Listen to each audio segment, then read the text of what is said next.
Hey folks, it's your buddy Mike Messier. I had some thoughts on a couple of things going on in the sports world or the pseudo sports world. This is Mike Messier, One Pro Wrestling and Sports Fan Channel. Also simulcasting on One Mike Messier, which is my channel for all my movie reviews. For the wrestling fans that used to see my movie reviews on the channel, now you should come on over to One Mike Messier, where I do Mike's Instant Movie Reviews.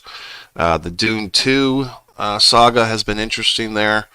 So let's talk about a couple of things here. Mike Tyson was scheduled to fight Jake Paul, Logan Paul's brother. I believe Logan's the older brother. Jake is the one that's fought a few fights. I believe his biggest competitive fight was against Tommy Fury, Tyson Fury's younger brother, and I believe Tommy defeated Jake in that fight. So Jake Paul's not even the best fighter, but he's a great talker.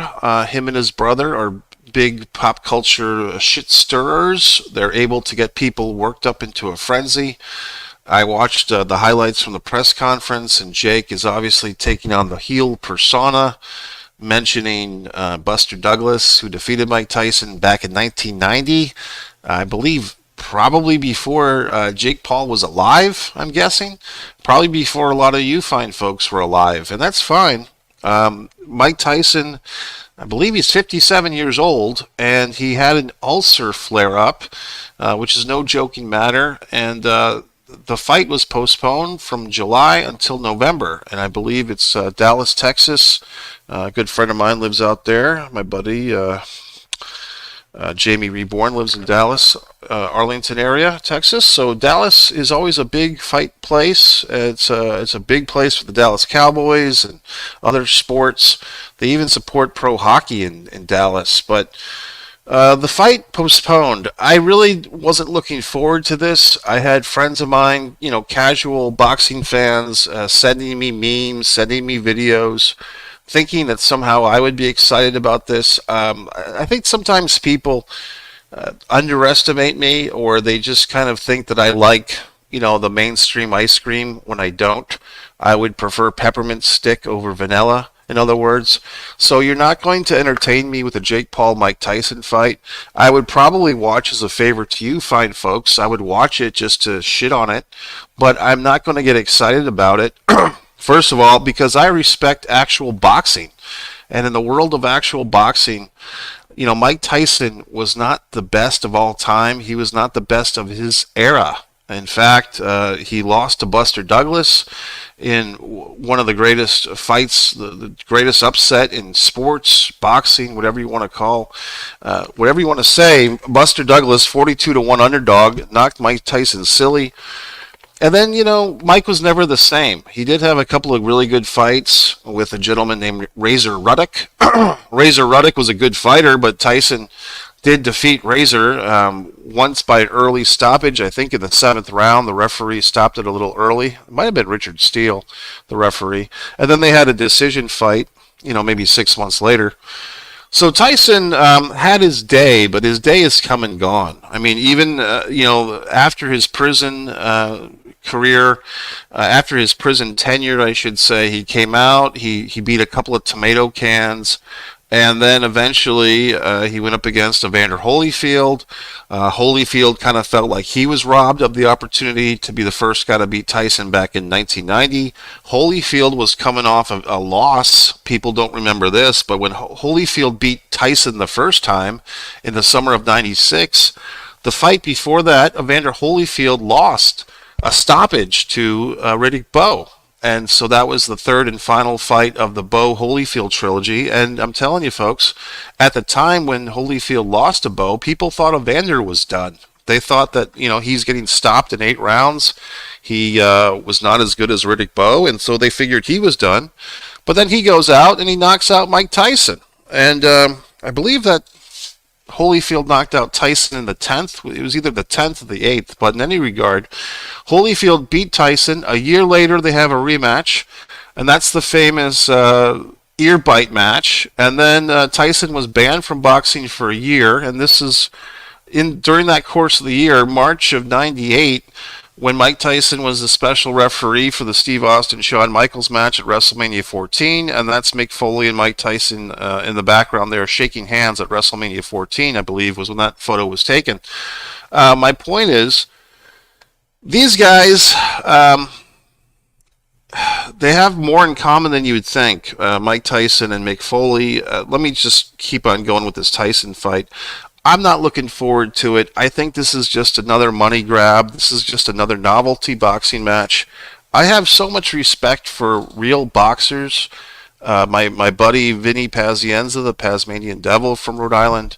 Guys like Bernard Hopkins, Sugar Ray Leonard, of course Muhammad Ali, George Foreman, Holyfield, and I like Buster Douglas. I still like Buster Douglas for when he beat Tyson back in 1990. I have so much respect for these actual fighters, actual champions. Boxing's a really incredibly tough sport to succeed in. The politics, the gamesmanship, everything about boxing, legitimate boxing, is really tough. And there is a level of corruption in boxing. But what we've seen in the last 10 years or so with these novelty fights, and the Paul brothers have been a big part of that, in my opinion, decline in boxing. Even Tyson Fury having that fight with the MMA champion there, it's just, to me, it's disgraceful. I mean, I just feel like they've degraded their own sport.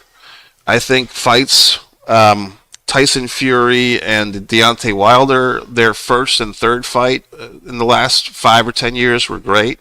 Their second fight was very one-sided. But I think even Tyson Fury doing that novelty fight, it just degrades the actual lineage title of boxing. And a fight like this, Mike Tyson, 57 years old, against a social media influencer, not even the number one Paul brother, like the number two Paul brother, like he's fighting Jerry Briscoe. To me, it's just demeaning, it's degrading, and the people that get excited about this stuff, they're just marks. I mean, they're just mainstream marks, and they're just, here's your spooning, here's your soup, drink your soup, eat your vitamins. It's just silliness. So the fact that this fight's been postponed, I hope it does take some of the piss out of it. I think we'd be better off without it. I think Tyson, both guys actually have a lot to lose here. I think both of them have more to lose than to gain besides the money. I'm sure whatever money they're getting paid is quite good. But I think as far as reputation, legacy, if Tyson loses, then he lost to some social media punk. And if Jake Paul loses, he loses to, quote, an old man. And I don't think either guy really has much to gain with the victory of the other. If Tyson beats Jake Paul, who did he beat? He beat a social media kid who lost to Tommy Fury. And if Jake Paul beats Tyson, who did he beat? He beat a former champion who's 57 years old. So really, the stakes are incredibly low as far as actual legacy, heritage, whatever you want to call it, integrity. But of course, we're not talking about integrity with this type of thing. This is a novelty. This is a freak show. This is a circus. This is food for the masses.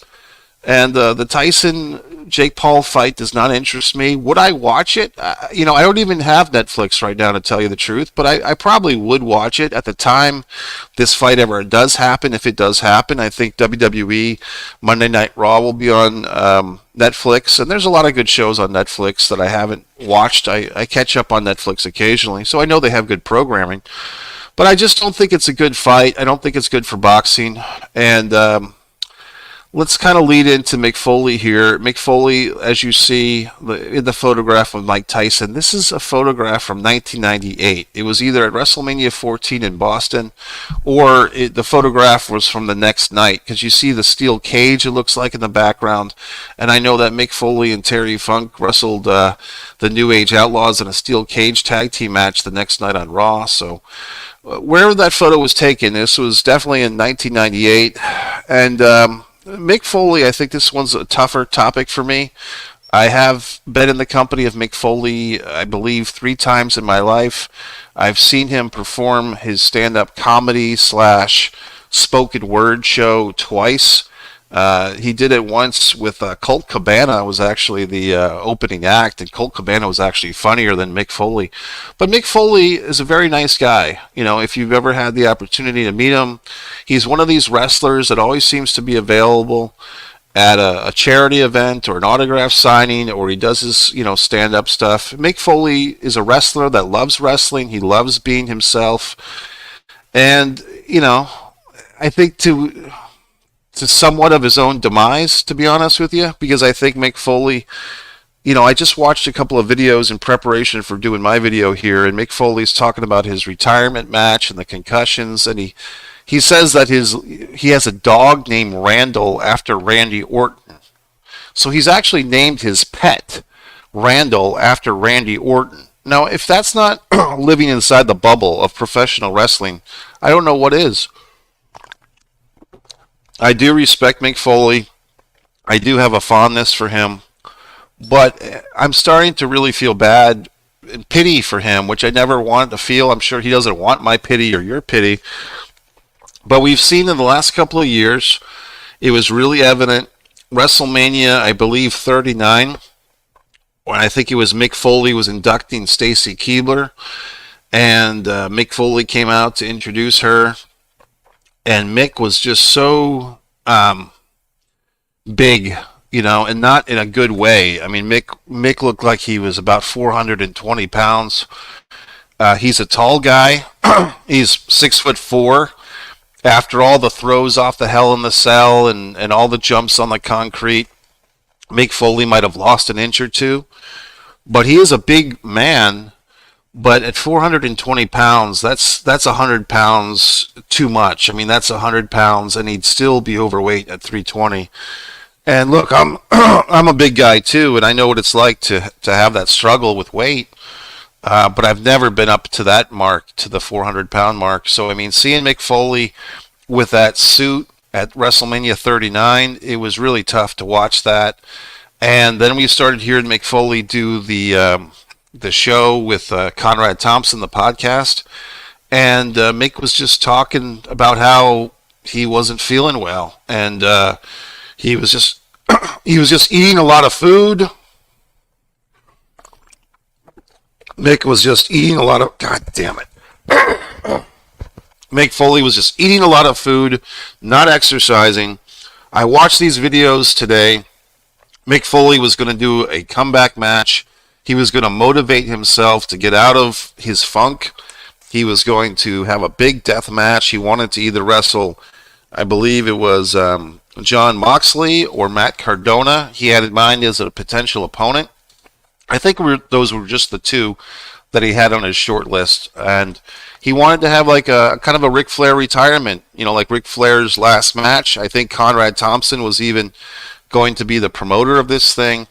They mentioned it on the Mick Foley podcast, on the Conrad Thompson podcast, and then pretty soon after, Mick did another 2 months ago, he did a video where he kind of very humbly stated that he had been tested positive for a concussion. He wasn't sure how he got the concussion, but it was in training. And after consulting with his family, and you always know that these guys are kind of hiding something when they throw their family under the bus. Like, they don't want to take full ownership for their own decisions. So they always drag in like a wife or their family, or I consulted with my family. I consulted with my wife. They that's always like the Macho Man Savage putting Elizabeth in front of them. Like, because no one's going to insult the guy or attack the guy if he puts his family and his wife in front of him. But I mean, I'm just going to say what I have to say, which is, I wish that Mick Foley could get inspired to lose the weight without having to wrestle a death match. And I mean, it just goes into the magnitude of the sickness of the obsession with wrestling for Mick, that in order for him to get motivated to make himself more comfortable and to lose some weight, he feels that he has to have like some pat on the back or some party of a death match. And why couldn't it just be a normal match? I mean, why does it have to be a death match? And it just seems like guys like Mick Foley, he's walking in the same footsteps that he used to criticize Ric Flair for having, which is these guys are almost destined, or they're almost looking to die in the ring. And I think the same criticism that went to Rick for having his final tag team match, and he ended up passing out a couple of times during that match, and he's got the chest piece in his body. I think that's the same thing that Mick was going to put us through and put himself through. And so I think in a way it's good that he's not going to do that death match, but in a way it's sad that he can't. And I just watched another Mick Foley concussion update video. It's on the Mick Foley YouTube channel. You can find it for yourself. But Mick was saying that he had suffered another concussion from riding a roller coaster. So, I mean, I hate to tell you this, folks, but I don't think it's normal to get a concussion from bouncing around on a roller coaster. I mean, obviously his brain, his mind, I hate to say it, but it's been affected in a negative way from all the chair shots. I mean, Mick always likes to put over Prime Energy drink or put over the Rock's energy drink, if that's the same thing. But I think The Rock could be held accountable for scrambling Mick's brain. Back at that Royal Rumble 1999, when Mick Foley had his hands handcuffed behind his back, and The Rock took great liberties, and what was it, 11 or 12 or 13 chair shots directly to the head of Mick Foley? I don't see why Mick Foley constantly has to drag out The Rock and say what a great guy The Rock is. This is the guy that scrambled your mind, pal. And I mean, all the things that Mick Foley did in ECW, I mean, these are great matches, don't get me wrong. Great memories as a fan, but if we had known then what we know now, would we have enjoyed these matches as much? I mean, I don't know.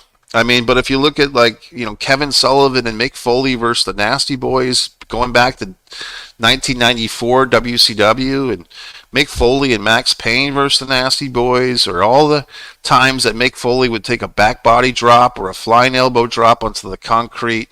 If we had known that we'd be seeing this gentleman still alive in 2024, suffering through these concussions and the weight gain, and I don't know if he's got depression or not, but he doesn't look too good. And then you see things. I mean, one of the videos on Mick Foley's channel is him with his two sons sitting on the couch, and they've got this little dog. I guess that's Randall the dog. And Mick Foley is announcing his plans for this comeback retirement match. So this was, a few months before he canceled the match. And no offense to Mick Foley's family, but I think his family is just one of those families where you have the celebrity dad, and then everybody else in the family tries to get their piece of the fame pie, and none of them really have earned it nor deserve it. No offense to his daughter. His daughter seems to be a real sweetheart, nice girl and everything, and she tried to be a wrestler, but the reality was it just wasn't in her system. Like taking the bumps and being athletic, she was just not up for it. She was not Charlotte Flair. She was not Mercedes Moné or Sasha Banks. Noelle was a very pretty girl, a tall girl. She could probably do some wonderful modeling, which I know she's done. I mean, she had her romance with Frank the Clown, which Mick was not too happy with, the unemployed clown. But, Noelle just did not have, what's the word, propensity? Whatever the fuck. She did not have the affinity to be a wrestler. She could have been a behind-the-scenes announce person. I mean, she's... just like they had Renee Young, and then they started making duplicates of Renee Young. I mean, I think Noelle Foley could have done that just fine, and I think she did once or twice. I mean, I think a backstage, Mike Holder, she would have done fine with. I don't know what she's up to now. I thought she was having some type of health issue, but I wish Noelle Foley nothing but the best, obviously, but she just wasn't cut out to be the star that she thought she should be. I mean, in a lot of ways, you could say that Brooke Hogan deserved more from the world of pop culture than Noelle Foley. Then you take a look at the two sons. Now, I think Mick Foley had 4 kids, but I can only think of, there was the 2, and there was Kane Dewey. We've all heard of that, and there was a thing with his two sons where I mean I don't want to insult people here, but look, we're already here. One of the sons had some type of autism, some type of slight autism, and the other son didn't. But for me, when you see the two sons on camera together, it's really hard to figure out which son has the slight autism and which one doesn't. And on this video with Mick, when they're talking about the retirement match, I still can't figure it out. I mean, I just think it's one of those deals where the autism or whatever it is, it's either so slight or the fact that that brother has hung out with his brother without that disability his whole life that they've just kind of merged. You know what I mean? Like the slight autism one and then the one that's just a little shy or introverted. They've just been together for so long that it just they come off as very similar. So I can't really decipher which is which. And like I said, I'm not trying to make fun of these guys. One of the two sons, it might have been Dewey, worked for the WWE as a writer for a while, and I think that was during those really bad years for WWE, like 2017 to 2019. And I remember there was times when Mick Foley would criticize the WWE programming while his son worked for the writing team, and I think Mick was trying to kind of knock on the doors of WWE to say, hey, the programming really stinks, and you know, my son is trying to do some better things for you with his ideas, but you guys aren't listening to him. And whatever it was, it might have backfired because I think his son was released from the writing team. In any event, just seeing Mick and just knowing that, just the whole thing is sad, to be quite honest with you. And I mean, I hate to say it, but I will. The fact that he's got to like motivate himself to lose that 100+ pounds by having a death match of all things. I'm going to go through a year or two of training to lose all this weight so I can have a death match and put thumbtacks in my back or put a barbed wire baseball bat upside my head or put myself on fire. I mean, this is just indicative that some of these wrestlers, I'm telling you, they have these things where they're not going to be happy until they paralyze themselves, or they're not going to be happy until they die in the ring.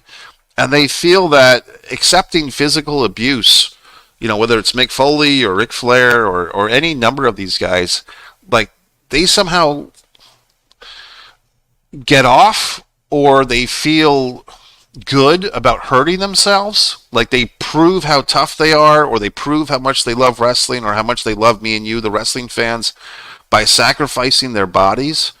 It's very warped in a lot of ways. It's very sick and sad, quite honestly. So in a way, I'm glad that Mick Foley is not having that match. But on the other hand, as his fan, I mean, it may not seem like it, but I am a Mick Foley fan. To hear him discuss the injuries and discuss the concussions, and he's getting a concussion by being on a roller coaster. That's not normal. That's not healthy, and it makes me distraught. And I'm hoping for the best for Mick Foley, but I mean, I don't know if he's been in touch with the group up in Boston, the concussion group, the CTE group. I hope he has, for his sake. I kind of have a feeling he probably has been. Who's that wrestler that was with WWE? Chris, whatever the fuck his name is. Nowinski? Was it Chris Nowinski? Who's with the group in Boston about the concussion stuff. So I hope that Mick's getting the help, whatever help he can get. But here's the sad truth, folks. I think once you get to that certain point, you know, taking the dive off the Hell in the Cell, getting conked in the head with the chair by The Rock and everybody else, I mean, is there hope for Mick Foley? And I'm concerned, quite honestly, and I don't mean to insult him or his family. I'm just sharing these thoughts with you. Some of them are not politically correct. Some of them might seem mean-spirited, but I'm not trying to do that. I'm just saying I haven't seen other people talk about this. I'm talking about it. I'm going there. I wish that Mick were to get his help. And I guess here's the final thing to wrap this up, folks. What's with us, society as a whole, that we need to see our heroes get trotted out until they're in the ground? Like, what's wrong with us that we need to see Mike Tyson fight at age 57? And I'm telling you, more people would watch that Mike Tyson Jared Paul match than would watch the Tyson Fury Deontay Wilder match, or the, what was it, Usyk or whoever the fuck just beat Tyson Fury a few weeks ago. Like, more people would watch Tyson Fury and Jake Paul than Mike Tyson and Jake Paul than would watch a Tyson Fury match. Is my point. And with Mick Foley, the WWE might not step behind that match, but Conrad Thompson was willing to promote it, and I would watch it, out of respect, and if nothing else, a morbid curiosity, like, is Mick going to survive this thing? Were he to do a death match against Cardona or John Moxley? But what's with us as a society that feels the need to watch our heroes grind themselves into the dirt until there's nothing left? I mean, what's wrong with a nice retirement for these guys? Just go off into the distance.